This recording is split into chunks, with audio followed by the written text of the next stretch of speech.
Hey everybody, it's Mark. So about a year and a half ago, I was doing a deal. I was the listing agent for some clients, and the house was actually in an estate. There were two brothers involved with it. The parents had passed away. So we did the home inspection, and the radon report came back, and the radon report came back very high. So the safe level for radon is 4.0. This one came in a little over 18. So I called my clients, one of the brothers, and said, hey, we have a high radon problem. And he's like, okay, so what does that mean? And I went to tell him, explain to him what radon is, how it's a colorless, odorless gas, and it's the second leading cause of lung cancer behind smoking. It's the #1 leading cause of lung cancer for non-smokers. And there was this really weird pause on the phone with my client. And I said, hey, are you there? He's like, yeah, that makes a lot of sense, Mark. Turns out that both his parents, his dad was a chain smoker, smoked all the time. His mom never smoked a cigarette a day in her life, and they both died of lung cancer living in that house.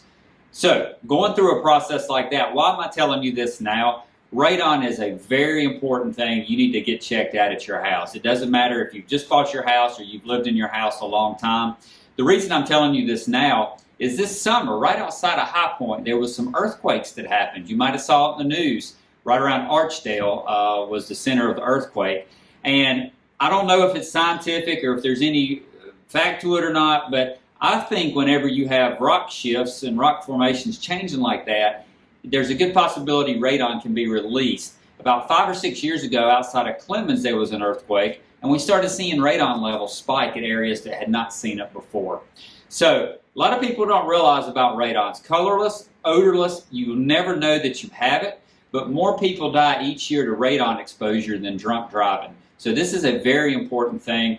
If you have owned your house for a long time, great. Very easy to check. I'm actually going to put some links below to an affiliate through Amazon to take you directly to get your own radon kit. It's like 20 or 30 bucks. Set it in your house for 3 or 4 days and then send it off just to be sure you do not have radon in your house. Very important. I see it a lot, especially around the Winston-Salem, North Carolina area. So feel free to share this video to let people know. After going through an experience like I did with one of my transactions and both parents have passed away possibly due to radon, you need to let people know about this.